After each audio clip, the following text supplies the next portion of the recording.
Alors, je pense que le territoire, c'est aussi les lieux de mémoire. Alors, j'ai dit tout à l'heure que je suis une fille des prairies et je suis ancrée dans une histoire franco-manitobaine qui est différente de celle des Québécois, des Québécoises ou des francophones d'ailleurs.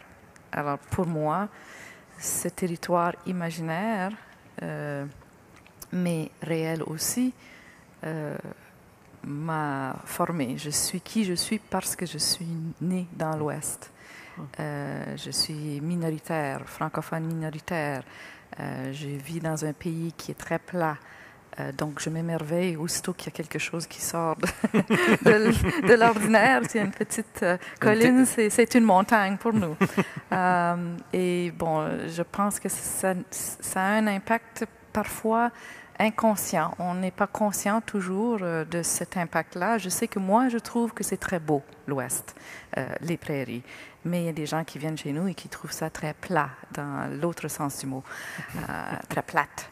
Et donc, mais en même temps, je suis d'accord avec Louis-Carl. Je porte aussi une géographie imaginaire dans ma tête. Et quand je voyage, je découvre parfois des liens qui sont réels et qui sont vécus comme une sorte de reconnaissance d'un lieu, même si je n'y étais jamais allée auparavant. J'arrive et j'ai l'impression que je suis bien ici, que ce territoire pourrait être le mien. Et c'est ce que j'ai vécu quand je suis allée au Sénégal, qui est un pays qui est complètement le contraire du Canada. C'est chaud, c'est sablonneux, c'est une autre culture, une autre religion même, une autre langue et tout ça.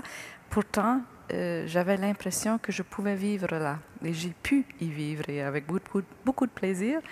Et j'ai trouvé que le territoire physique, géographique, me parlait parce qu'il y avait des ressemblances avec ce que je connaissais. C'était un peu plat, il y avait le sable, les dunes, etc. Donc, on se crée notre propre territoire dans notre tête et on crée des liens parce qu'on veut s'épanouir dans un lieu.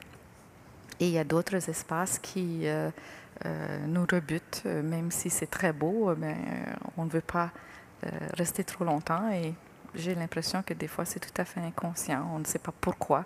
Donc, c'est émotif, c'est sensuel, c'est corporel. Alors, pour moi, l'espace est toujours très important.